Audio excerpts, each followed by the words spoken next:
Hello, hello, everybody. Thank you so much for being here. This is Dayal, and you're listening to From a Place of Self. And this is an extraordinary treat for me, and I hope that it is for you as well. I'm being joined here by Robert Faulkner, who said I'm allowed to call him Bob. And so, really, really grateful for you to be here with us, Bob. For those that don't know, Bob Falconer is a long term IFS practitioner known for co authoring a book with Dr. Richard Schwartz called Many Minds Oneself, and also most recently authoring his own book, The Others Within Us. And before I say too much, I want to give Bob an opportunity to introduce himself. And I'll just give a quick prelude. When I first met Bob virtually, it was in a podcast interview that he was doing somewhere else. And he was being introduced with formal accolades and book titles, et cetera. And then he just kind of cut it short and just said, I'm going to get to what's real here. And you said, I grew up in a family from hell. And my wife and I were listening while driving out to New Jersey, and we both started laughing. And we just immediately just turned to each other and we said, we love this man. And then you started telling us what that meant, and we stopped laughing very quickly. And it was very serious, your upbringing and the trauma you experienced. And so I just, since you're so comfortable speaking yourself, I thought that you can just introduce a little bit about your story and the work that you do for people to know, and then we can take the next step in our conversation from there. Does that sound okay? Okay, sounds great. Well, I'll start there. I grew up in a family from hell. Evil is a very unpopular word these days. I mean, you can get thrown out of therapy schools for saying evil, but my father and his live-in lovers molested me and my brother sadistically throughout our childhoods. Uh, Often beating me unconscious, lots of really horrible stuff, nightmare stuff. My mother also was a sexual abuser and sexual abused me. She didn't abuse my brother together with me, so I don't know if she got to him too. She was also institutionalized in mental institutions a few times while we were children. When we were teenagers, my brother was a year and 9 months older. Earlier, he'd started abusing me too. So, because I was the youngest, I was the bottom of the totem pole. So, he committed suicide on the way to his 18th birthday party. He drove his car at a very high rate of speed into a tree. Now, I could not prove it was suicide in a court of law, but my heart knows it's suicide. And I think he just had so much remorse and pain over what he'd done to me and what had been done to him. He couldn't make the 18th birthday step into adulthood. It's a very symbolic birthday here in America. He had been the star child all along. I mean, he was already had completed a year of an accelerated pre-med program at Cornell. He did everything right. I was the family problem, thrown out of school after school, fighting, you know. Anyway, a few years later, my father was murdered in an unsolved crime. I was over 1,000 miles away with lots of witnesses. It wasn't me. Um, and by all odds, I should be dead like my brother, a junkie, in prison. There's this old joke, women go to therapy, men go to prison. But it's not really a joke. Um, or, so, something like that. But I mean, I've struggled with alcohol and drugs and all sorts of other things and worked for many, many years healing. But now I'm basically a joy-filled man. I've published, let's see, 9 books now. And I'll probably have 3 more coming out next year, which is Wow. crazy for any author, but I'll be 77 in a couple months. So I feel a lot of pressure and I feel I've learned a lot of things I really want to express. Yeah. So Thank you. I don't think, I mean, I worked very, very, very hard at therapy. I'm more stubborn than a mule, and it actually has served me well because I just wouldn't quit. because I knew if I quit working on healing, I would kill myself. So it was like, that's a pretty good motivator, you know. Um, there were spiritual things that happened, since that's our subject here today, that I want to talk about. This is pretty intense stuff coming up now. One of the things my father would do, because I could never numb it out, and I could numb out most pain, he would suffocate me unconscious. And he'd do that while he was raping me or other things were going on. When he would do that, several times, maybe many times, I met a merciful female presence. And it was the most wonderful experience of my life. Warm, soft. I mean, saying it was female, it wasn't sexual in sort of any kind of normal way, because anything sexual was, horrible for me. And I just so loved that. It gave me this connection to something worth living for.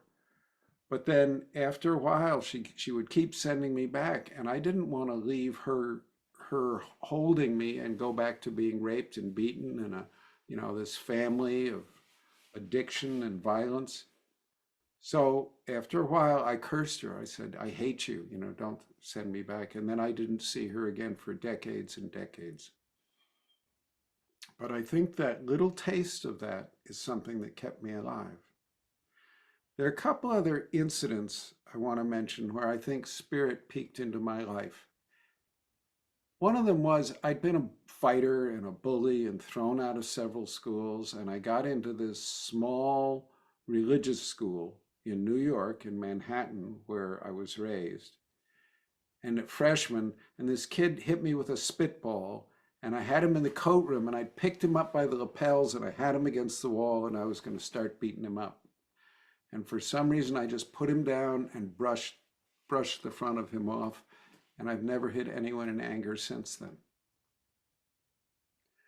And I think spirit intervened in some way, because it wouldn't have taken much for me to go on a different fork in the road and be in prison now. That would be the expected path. And another way spirit intervened in an event that would probably seem trivial to most people. Later in high school, I think I was a junior or senior, there was this wonderful woman named Ruth, or girl, I guess. And we dated for a while. She'd never have sex with me, but we cuddled and petted, and I kept expecting her to betray me. The thought in my head, when's she going to stick the knife in my back? When is this going to start hurting? Because that was all I knew. She was always kind, always kind. And that it was like, huh? What? People are like this? No, people are like, but it put a crack in the concrete ball I was building around myself. Enough Yeah. of a crack so a little tiny bit of light and spirit got in. And I think in a lot of ways that was another incident where spirit sort of snuck into my life in a way that I could allow it. Were you aware you're saying spirit snuck in, or when you were the bully that picked the guy up by the lapels and put him and brushed it off? At the time, were you aware that that might be happening, or was it a moment looking back? At what point did you acknowledge that you were on a healing journey and that you wanted to start healing from what had happened to you?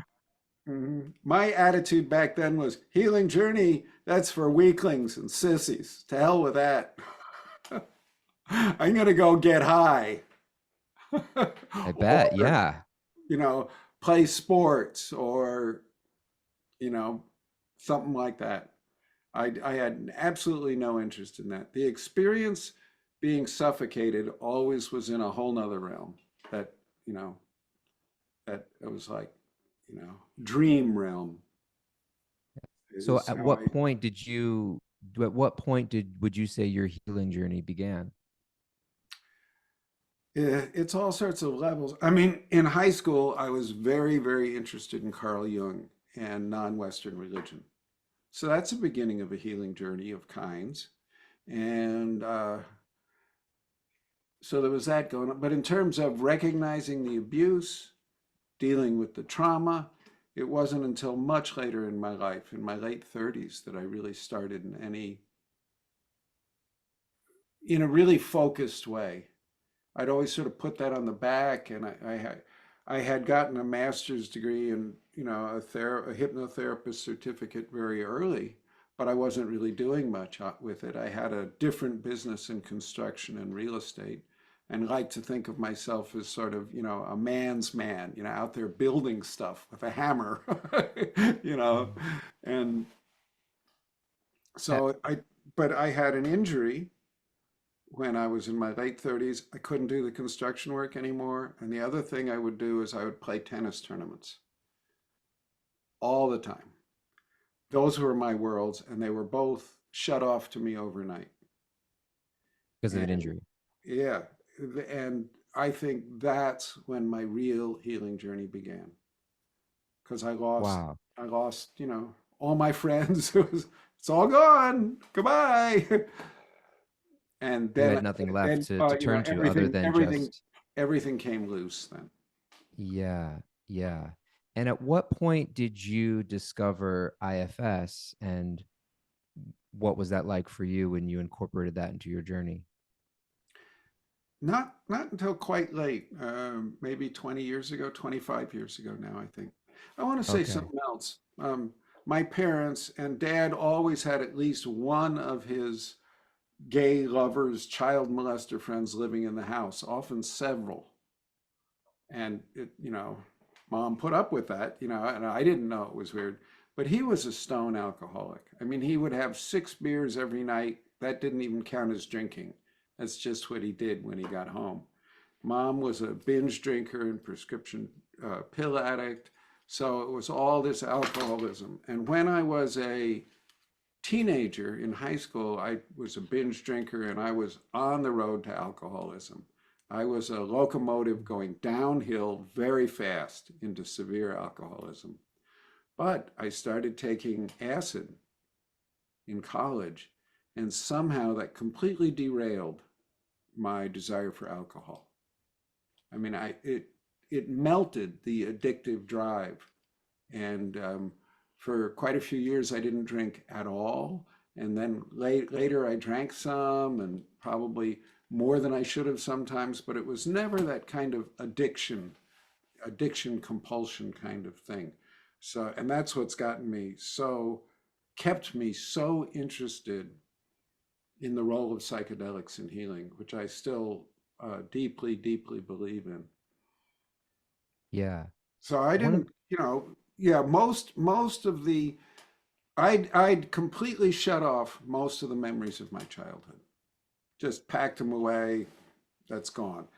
All the memory recovery, all that early trauma work I did without IFS. But I was working with this therapist who has had a very similar way to working. It's basically like IFS with a different name. And also, there are many other things. The Gestalt tradition at Esalen, it's a kind of parts work. Ego state therapy, created by Jack and Helen Watkins, is very, very much like IFS. Definitely parts work. Psychosynthesis, voice dialogue, transactional analysis. I was deeply involved with the Watkins and deeply involved with Esalen. So it wasn't that big a jump to IFS, but I do believe IFS is the most respectful and the most potent of all these parts work therapeutic modalities. Yeah. Could you share a little bit more about why you think that? And IFS is very respectful. And I didn't used to put respectful and potent together. I used to think they didn't go together so well. But now I'm realizing that the more respectful you are of somebody's system and somebody's internal reality, the more they will let you in to work with what's real for them. So you become more powerful when you're genuinely respectful. And IFS, it separates parts into protectors and exiles. And in IFS, you respect the protectors. You ask their permission before you go in to deal with the exiles. A lot of other of these systems, if they saw an exile, if they saw a wounded kid in there, you would just go zoom as fast as you could to that wounded exile. And then a lot of times there'd be a big backlash because you didn't get the permission from the system. So that's a big part. It's a delicate ecology inside everybody. And we need to go in there with respect and honoring. The other thing about IFS is it has the concept of self, which is a doorway to spirituality. And I think Dick has intentionally dumbed it down so people don't get scared of, Yeah. being spiritual, because that's not okay in our modern world, you know. And it's enough of an opening so that it allows people to make contact with the depths of who they really are, which is necessary for healing, I believe. Yeah. I one of the things I appreciate about you and talking with you now and reading your writings and taking some of your courses and listening to other interviews, you say things that most people are afraid to say or uncomfortable. You talk about the things that most people are uncomfortable talking about. Even as you're telling your story right now, I'm just thinking like it's a very heavy story, obviously, and it's the type of story that you have a trigger warning ahead of time for people to know what's coming up. But as you're speaking, I'm also recognizing that the reason it's heavy or trigger warning is that there's there's more people that have severe types of abuse and trauma than we are even aware of or like to admit. There are Yep. more people that have spiritual experiences in their healing journey than they feel comfortable talking about. And many people are quick to either dismiss the traumatic experiences in our life, but that they didn't happen or they're not worth talking about, or even in my own life, my own healing journey is a continuous unveiling or revelation of abuse or trauma in my own life. And then people that I know that are having similar revelations as we go into the inner world. And Mhm. also we're quick to dismiss when there's something spiritual that's just you're making that up. That female that came to you is just how your psyche developed it. And the reason that I invited you into this podcast interview today was to to dig deeper into and capture something I heard you say in a quote and a reference, something to the effect of you can't really do deep, sustaining healing outside of a spiritual context. Like spirituality is really intrinsic to the healing journey. And you quoted something that was you can't talk about healing without spirituality in the way that you can't study water or the ocean without understanding wetness. and and I wanted to invite you to speak a little bit more about your belief and experience about spirituality and healing and how the two are so important to go Okay. together.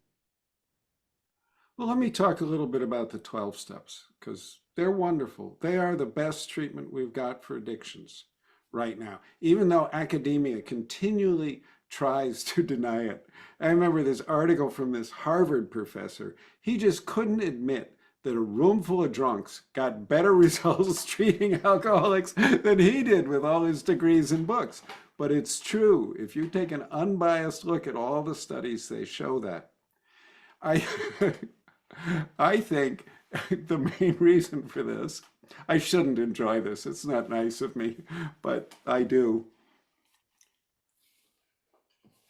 The 12 steps, like IFS, found a way to sort of sneak spirituality in. They talk about a higher power. They don't talk about God. Well, they do talk about God, but they have this phrase higher power.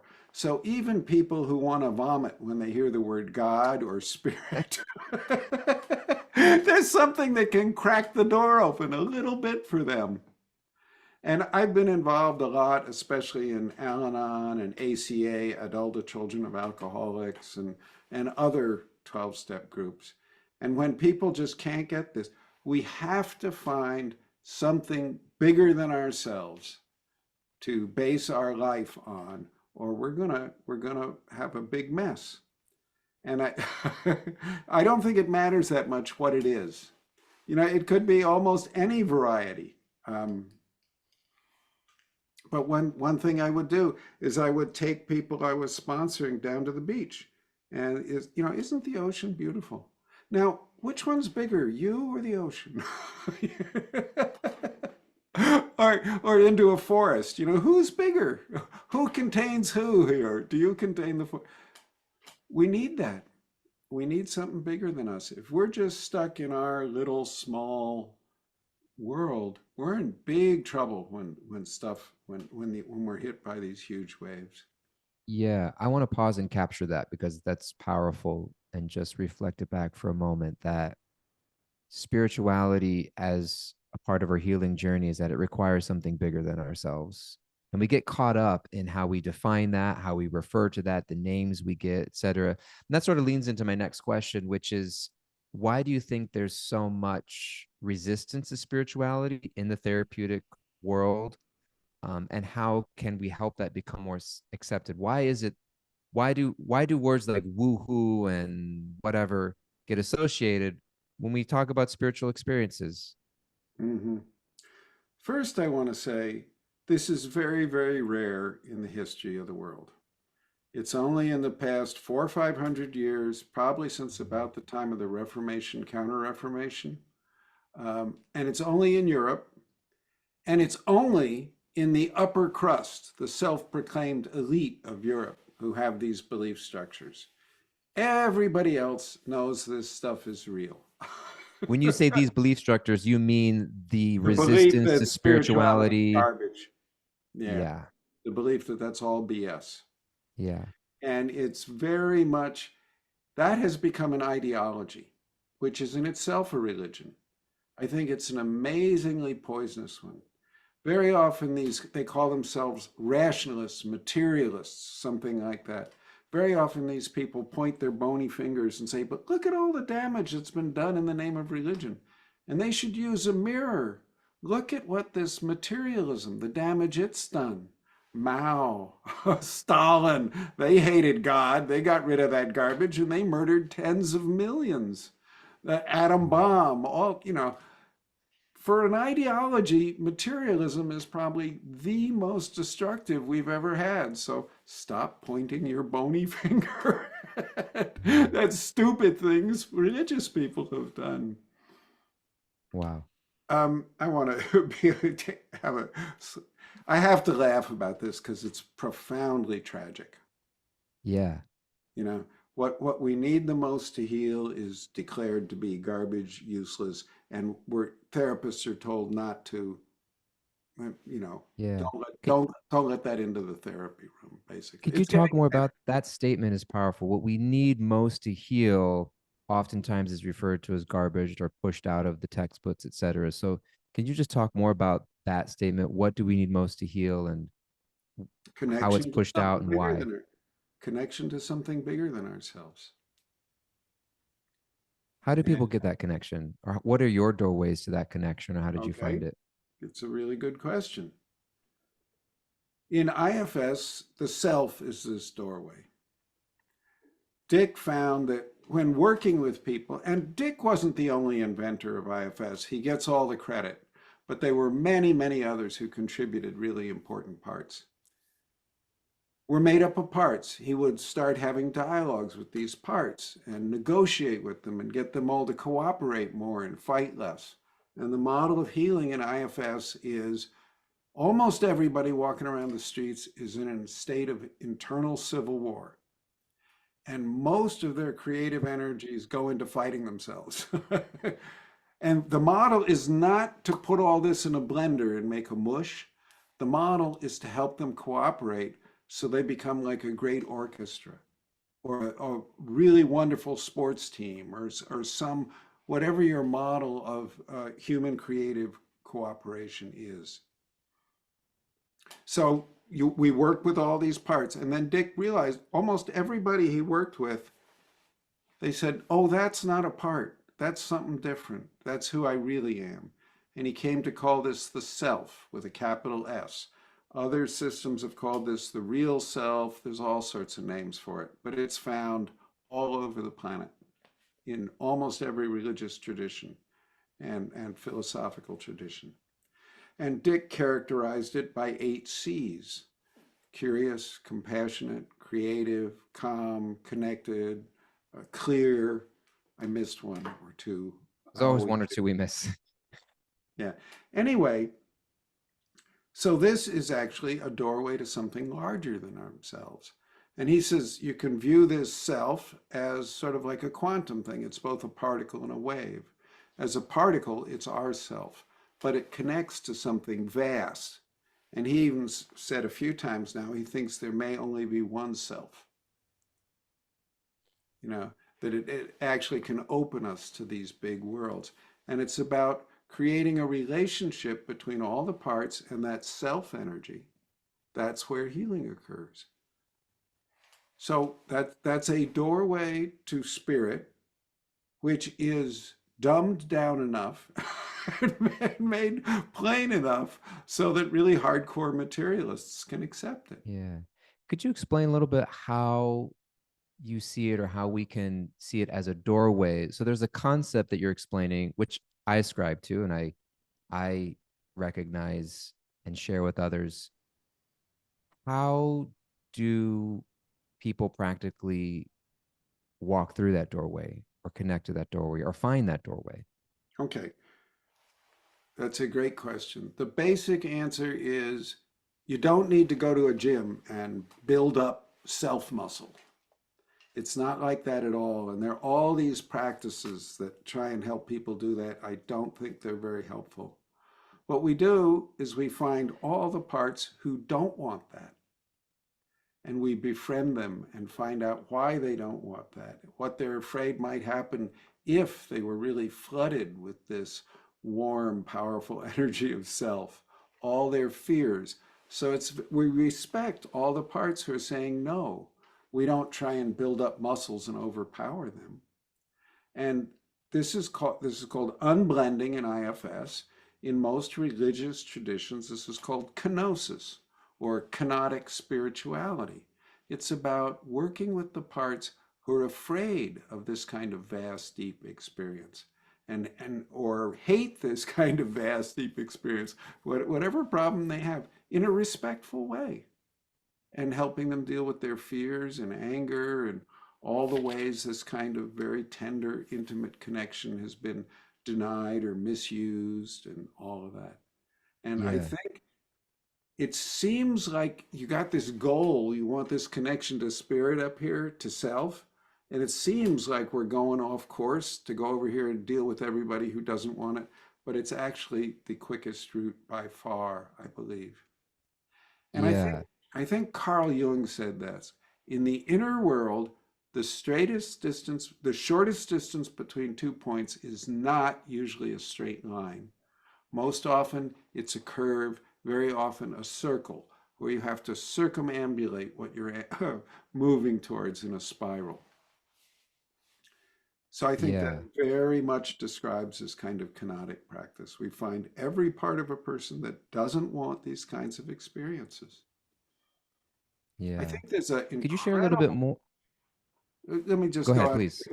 There's an incredible hunger for these kind of experiences. I think that's why so many Yeah. people do psychedelics. I think that's why so many, there are all these other, this hunger for ecstasy, connection, all those kinds of things. There's John Vervaeke talks about the crisis of meaning. People so want meaning in their lives and they so miss it. So I think most people feel this longing deep inside themselves. That was one of the questions I had for you was that it is my personal belief as well that many, many more people are spiritual, quote unquote, spiritual than they like to admit or might even be aware of or are allowed to admit and be aware of. I'd experienced just last evening, um, an elderly lady had passed away and she'd asked me to be one of her spiritual caretakers at the end of her life. And she was from an Indian Hindu background. And I have a lot of experience in Indian spirituality. You and I don't know my background that much, but I lived for 10 years of my life. I was a monk for about 10 years of my life and have explored spirituality. And so she got connected to me and I performed some of her last rites and this celebration of life that we had this gathering after she had passed. I sang a prayer, I recited a mantra and did some music in this gathering where most people didn't know me, and there was I'm comfortable in who I am and what I do, but there was also a nervousness of all these other people who knew her in a social context, in a professional context, and here I am singing this mantra, this harmonium, and asking them to sing with me this kirtan song, Shri Krishna Sharanam Maman, explaining God and shelter, and I just felt nervous, and there was some sort of reactive part in me that was looking out and started judging people, or well, they're not spiritual and they're so uncomfortable, and I just kind of created these narratives, and then afterwards there's two people that I had dubbed for sure in my mind that thought this was crazy and weird, that just told me how beautiful they thought it was, and they had the same experience. They're like, yeah, spirituality, we don't talk about it enough, and it's kind of like we tense up around it, but it's actually so much going on in people's hearts. And so, how can we, as practitioners, teachers, or just friends, help each other as a society get more comfortable with words like God, soul, higher power? Like you said, Dick and 12 steps have to kind of dumb it down with these words, higher power or self. He'll say self with a capital S or self with a capital S, capital E, capital L, capital F, which is like this very light allusion to the idea of God, right? Yeah. So how can we help people just get a little bit more comfortable with that? Well, I think you just have to speak up and be willing to have people throw spitballs at you. You know, somebody said that anybody who expresses a new idea will be ridiculed. If you haven't been ridiculed yet, you're not expressing new ideas.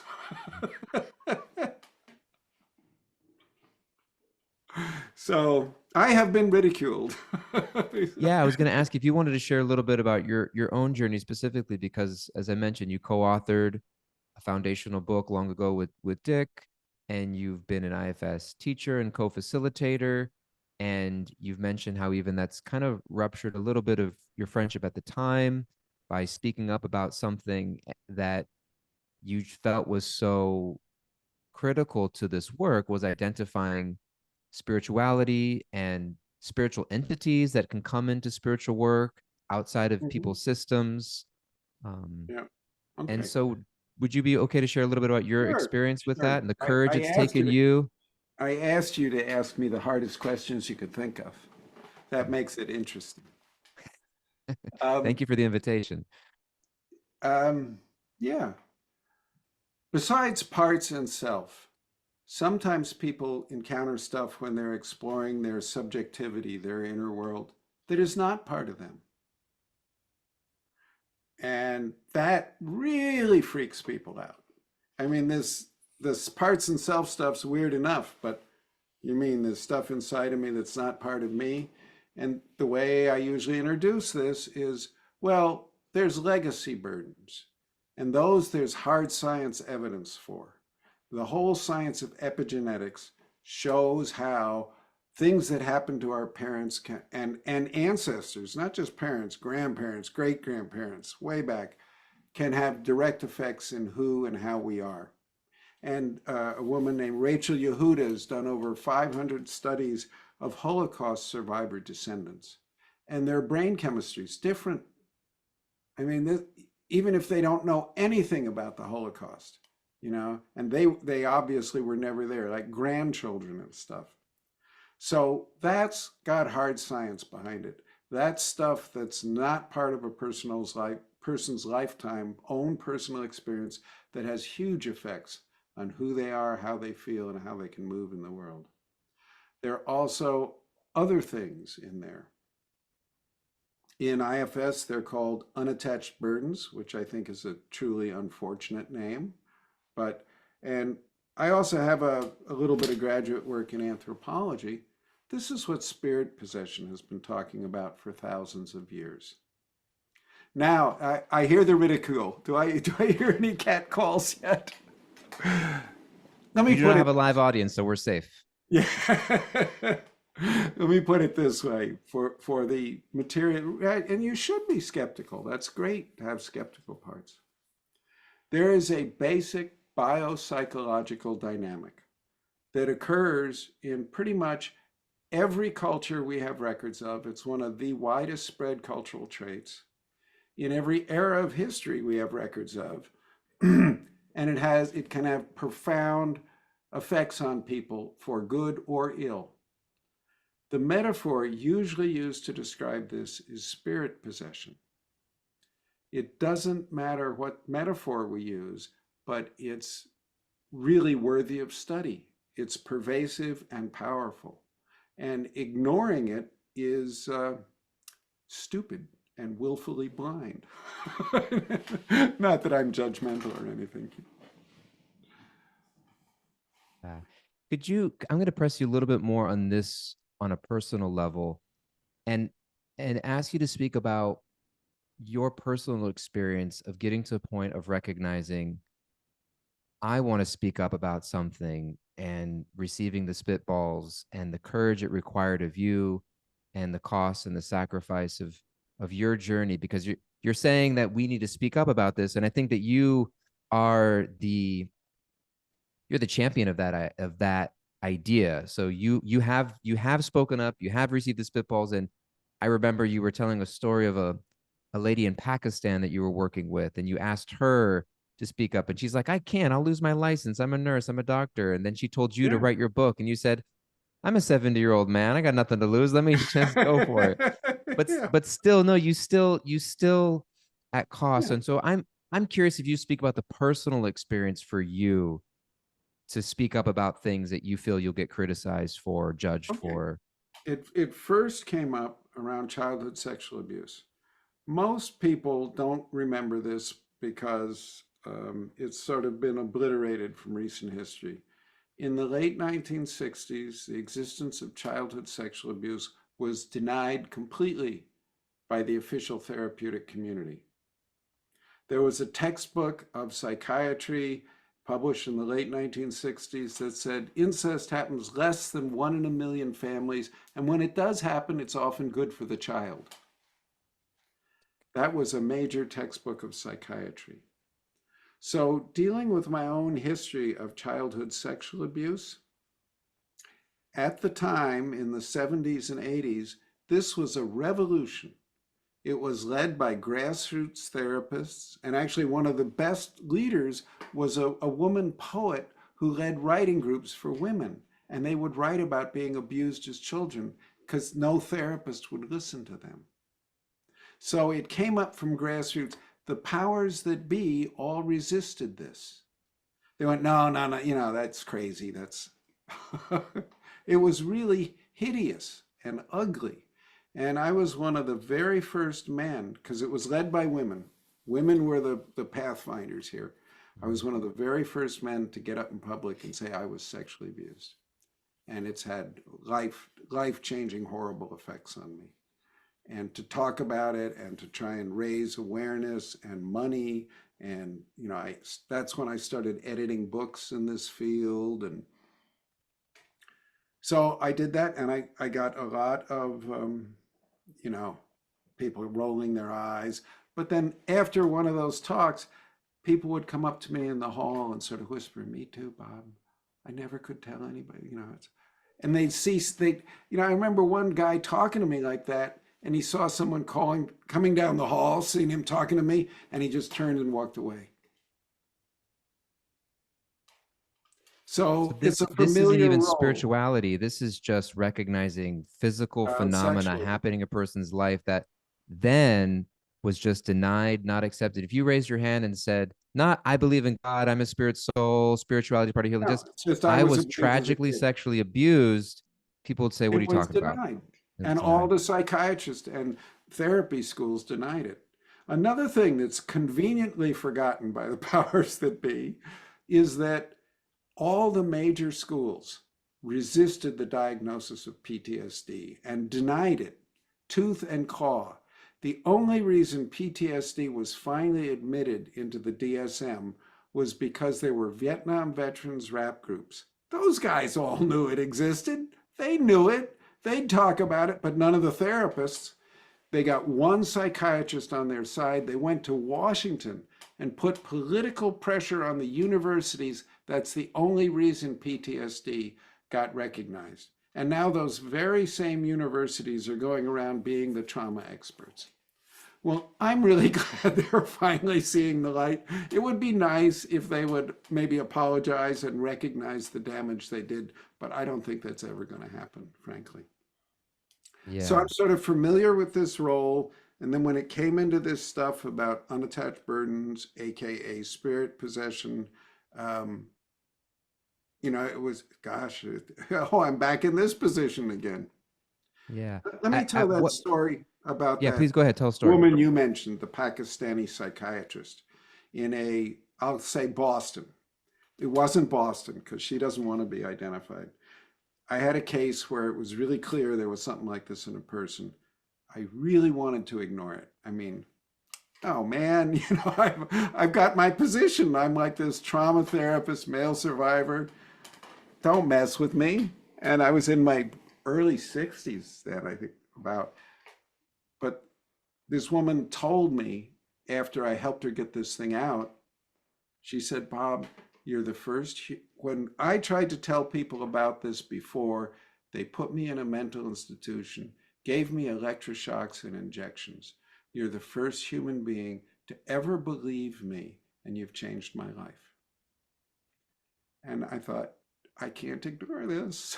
you know, uh, I'd rather just this all go away, but no. So I was talking to this Pakistani psychiatrist, and she'd had an experience of possession in her own family. In Pakistan and most Islamic countries, they talk about jinn, are the possessing agents. And this jinn had gotten into her family, all this trouble and struggle and very dramatic story. And, I was trying to study this. And then I said to her, she was an emergency room psychiatrist. So I said to her, don't a lot of the people who come to you in the hospital, psychiatric emergency, don't you think they have this kind of spirit possession issue? And she says, oh, yeah, yeah, for sure. And I say, can you help them? And she says, no, I can't. I'd lose my job. I'd lose my license. I can't help them. And she started crying. And she said, you need to write about this. Write your book, do something. Yeah. Because I'm old. I don't need a job anymore. you know? And you're used to the role of speaking up about things that most people are gonna throw spitballs at you. Yeah. Could you share a little bit about the the non-pathologizing approach that IFS, as well as what you're saying? So people breaking down, having quote unquote psychotic episodes, being institutionalized, and IFS approaches it from a place where I'd like to hear more of your perspective of depathologizing mental illness and more pointing towards, like you said, most people are just walking around with this ongoing inner civil war and also spiritual crisis or Mm. spiritual something unaligned spiritually in a person's life that's actually going on, and not it just being some diagnosis in the DSM. Yeah. Yeah. IFS and DIC go as far as they possibly can in depathologizing what's called mental illness. By the way, I want to say mental illness is a cultural construct. In Wow. Tell me anthropology, more about that. it is just an idea we have developed in the West and only in the past few hundred years in a significant way. In anthropology, when discussing other cultures, we talk about idiom of distress because just using the framework mental illness, we've already twisted their culture and put it into a unique cultural point of view of ours. So I just, this is not, it's not a universally accepted category. Let's put it that way. So I think Dick and IFS has done as much as they can to depathologize all this stuff and still be acceptable in academia. Because Dick really wants to train therapists and he's ridiculously successful now. IFS is so popular and it's become, it's become so popular that people are crowding and elbowing their way in and it's competitive. It's You not can't as you much can't get an fun as, IFS Institute training. It's off limits now. It's so hard. yeah, yeah. There are other places you can get trainings. Yeah, but it has, he is succeeding in that direction. But I think that Yeah. means he has to not go to the more extreme stuff. He really Mm, didn't want me to publish my book on this stuff about unattached burdens, aka spirit possession, aka entities. And it was very, very ugly. He did a lot of things to sort of sabotage me and everything he could to prevent it. And only reluctantly, when he finally saw the completed manuscript, wrote the foreword. So yeah. it also got me pretty much exiled from the mainstream of IFS. But How did I'm you sort of coming back in a little bit. Yeah. And I want to ask you a little bit about language because when we say things like we talked earlier on about God, about spirituality, and now we're talking about, as you use the phrase a metaphor, spirit possession or the jinn in Islam. And what I learned listening from you is, and you use this powerful phrase, mental illness is a social construct. So can you just talk about how language can sometimes really get in the way of us exploring really important concepts, because we hear phrases like, oh my god, what the hell are they talking about, spirit possession and We just whatever. turn Can you off. talk about how language gets in the way of us studying just real phenomena? Yeah, yeah.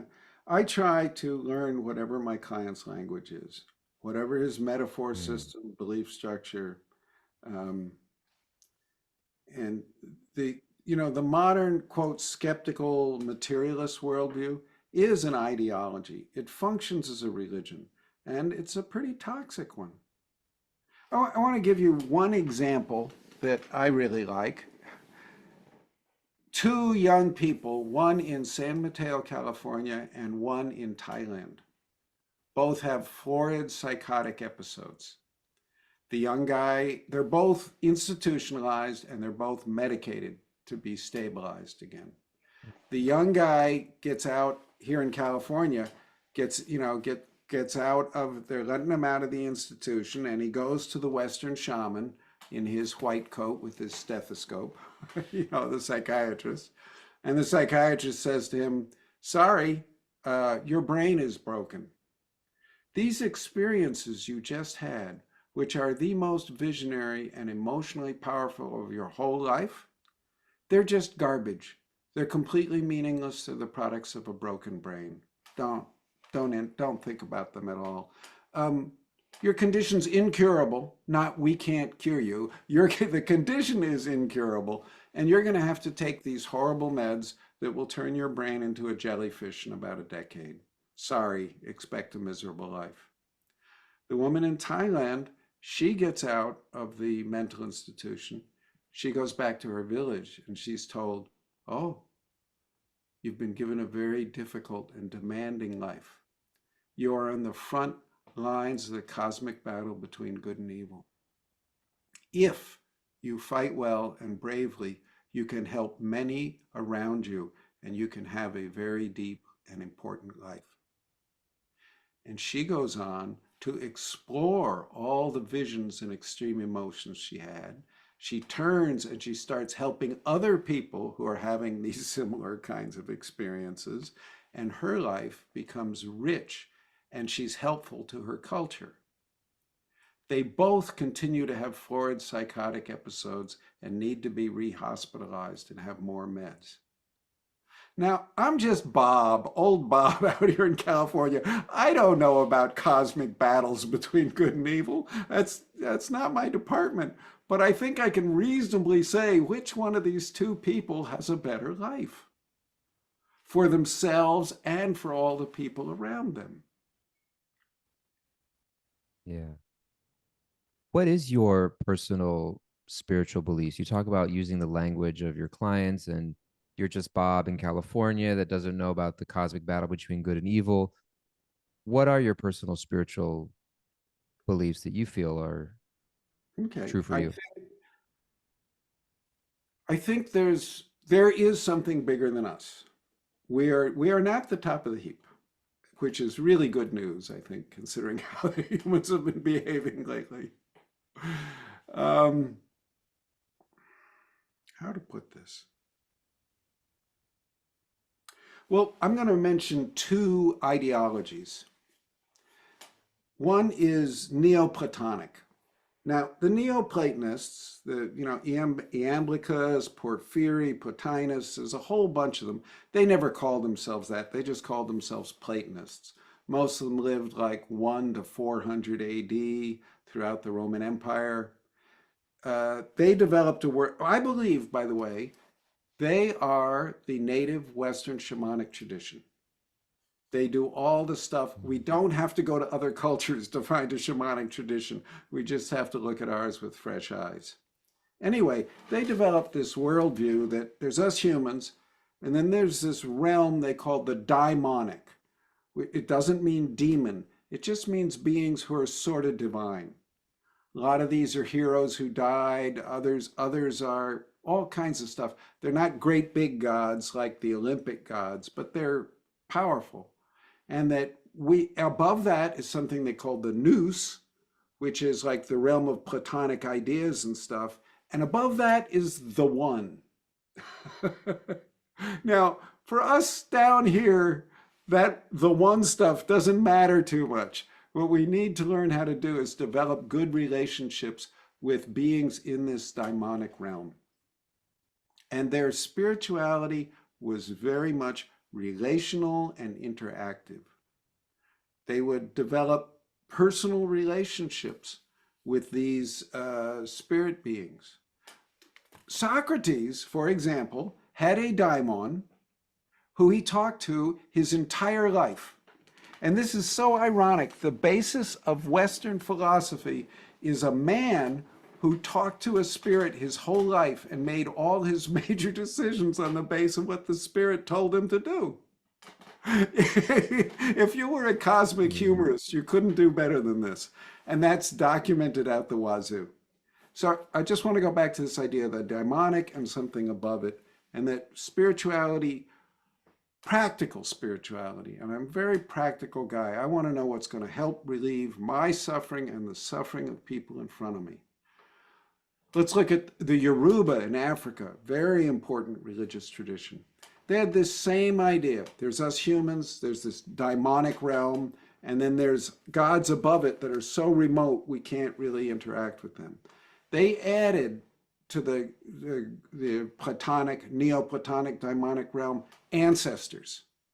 That's a big part of their daimonic realm. They relate to spirit through the ancestors. If you come over into the New World, a big part of this daimonic realm is usually animal spirits. So there's this whole level available to us of interactive relational spirituality that can be very, very impactful.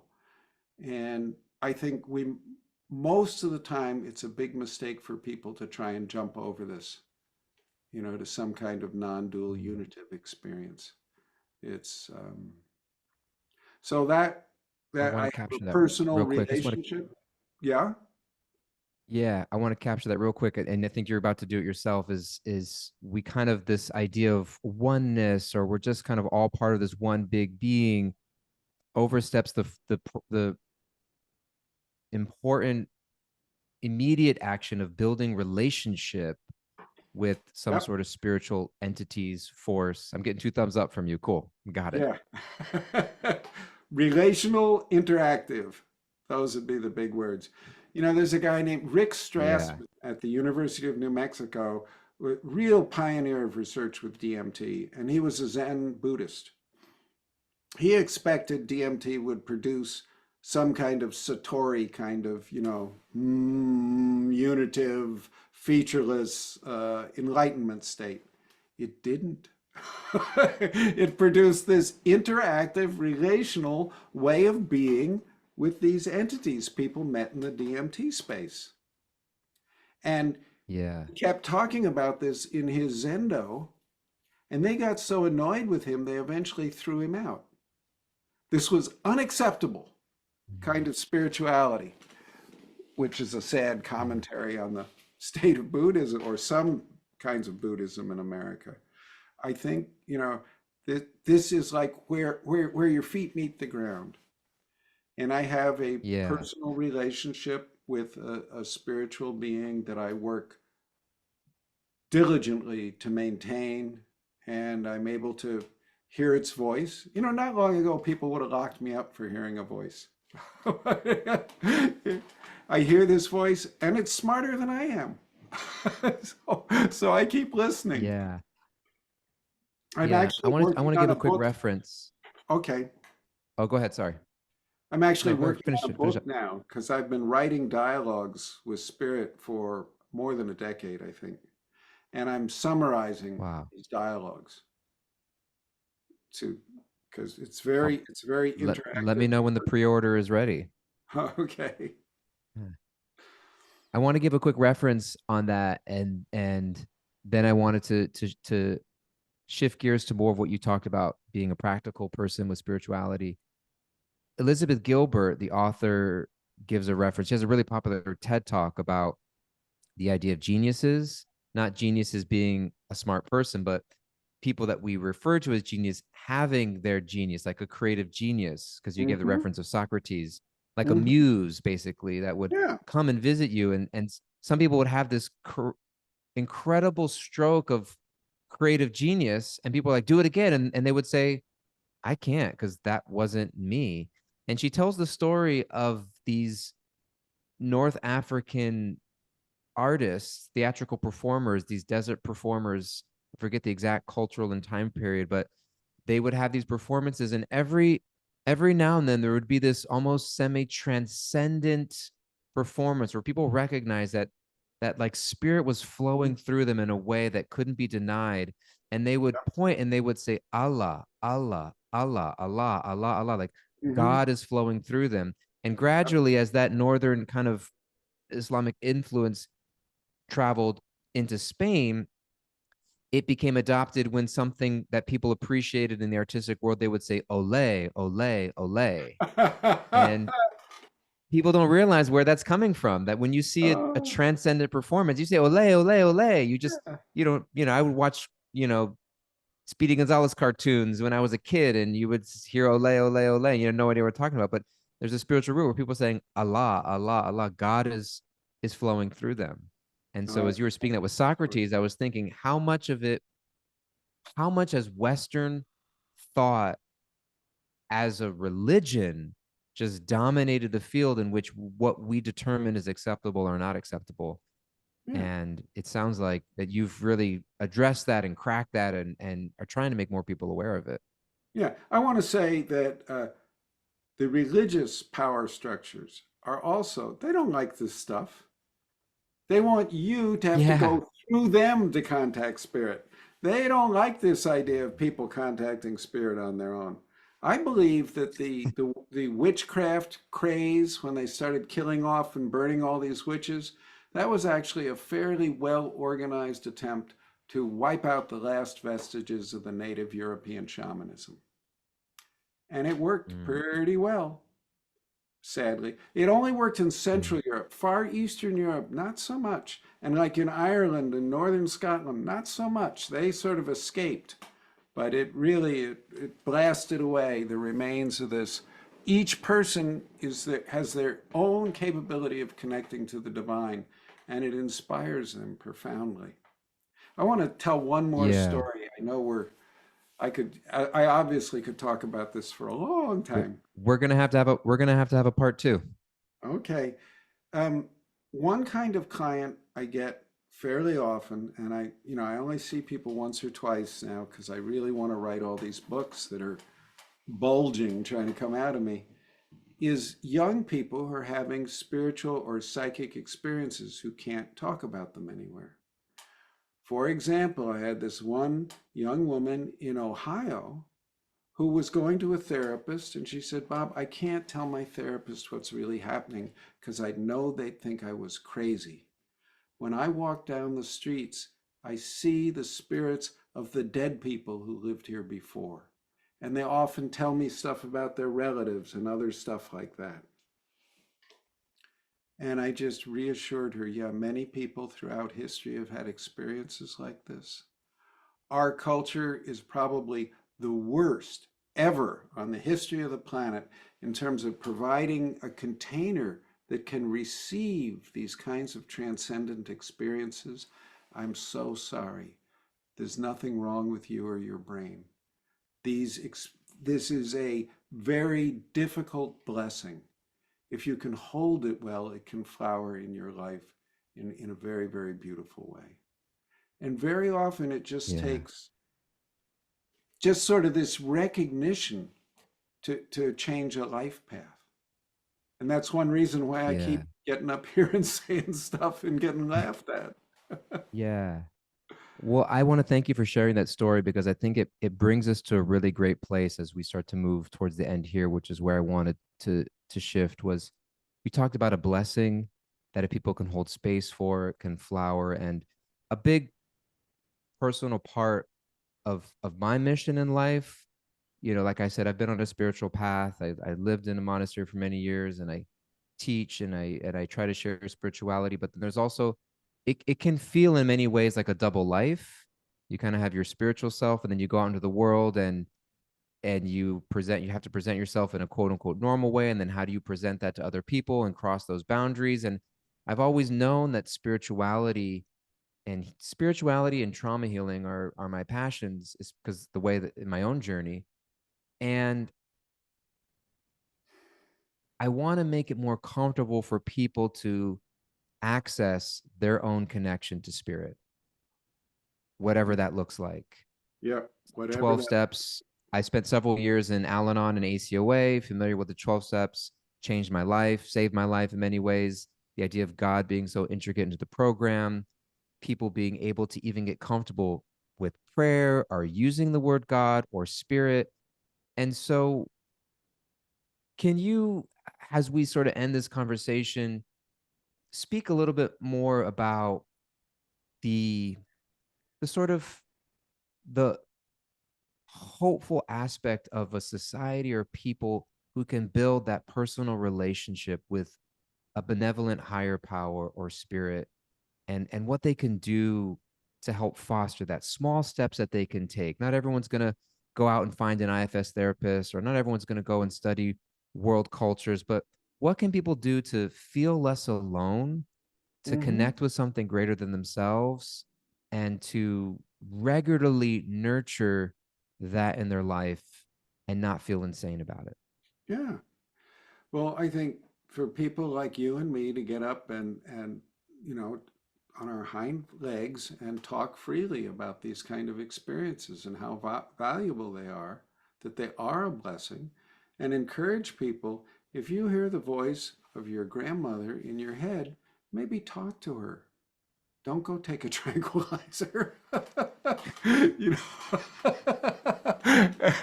you know, not long ago, a therapist could lose their license for saying that. But really, and they're on this planet, the most brilliant people know almost nothing.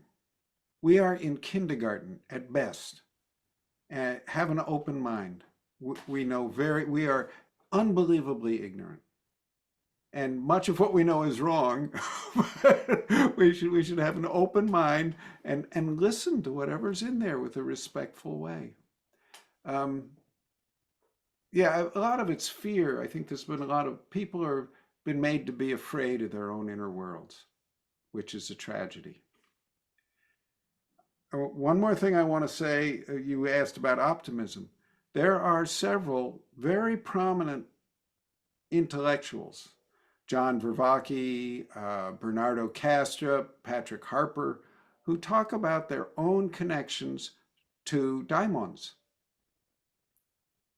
John Vervaeke has a personal relationship with Hermes, and he's a cognitive scientist at the University of Toronto, and he's very well respected in his field, and he's tenured, so he can say stuff like this. I think it's really, really important that people like that are speaking up, and I know it takes courage. Yeah. Can you speak? One of the last questions I'll ask, I've heard you say in another interview, we talk about dark energies or Mm-hmm. overcoming our demons or DEMONS, Mm-hmm. etc. Yep. Yep. And I heard Bad you say that guys. the bad guys, yeah, and there could be fear, but you mentioned that the vast majority is actually there's benevolent spiritual energy that's there and available to guide us. And so Well, could yeah, you just speak more that's about that okay. that Let me say belief, a that concept of the couple things about yeah. that. If you look at the anthropological studies worldwide about spirit possession, most of it, I think, and this, we could argue forever with some professor about this, a lot of it anyway, is positive and sought after. People seek out these kinds of experiences and often do incredibly strenuous things to develop these kinds of relationships. So that's one way that these experiences are viewed as very positive. Another, people do get these nasty things in them, the classical possession kind of phenomena, something, there's a kind of a parasitic attachment, I think. But I think the vast majority of those are desperate, lost, suffering, spiritual beings who attach to people because they're lost and starving.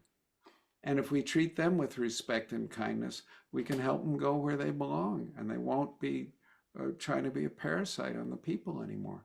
So I don't think there's any need ever to go into somebody's internal world with this hostile, fighting, argumentative, angry attitude. And boy, does my saying that get a lot of Christians angry. But Yeah, I've noticed this. I was talking with my wife briefly as I was telling her about this interview that I was going to have with you, that it's not just the kind of quote unquote scientific psychological community that is resistant to the idea of spirituality coming into the healing field.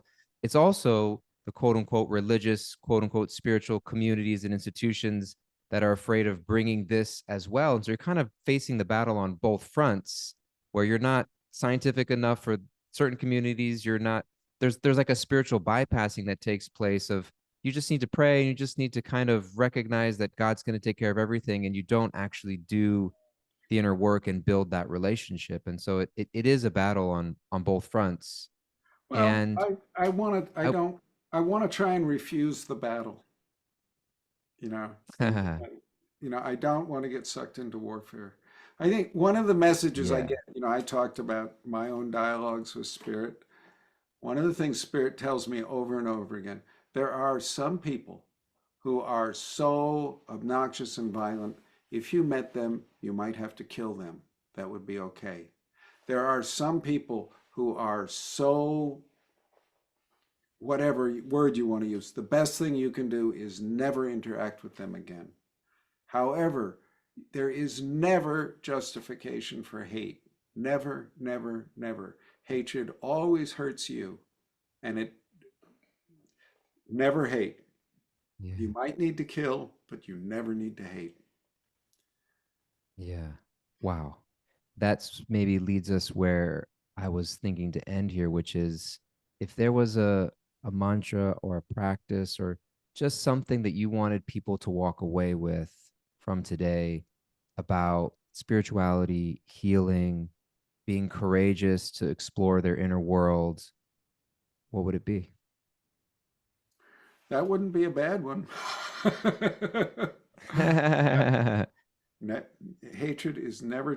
And look at how the media and our whole modern culture here in America is built on getting people frightened and hate filled. Yeah, Yeah.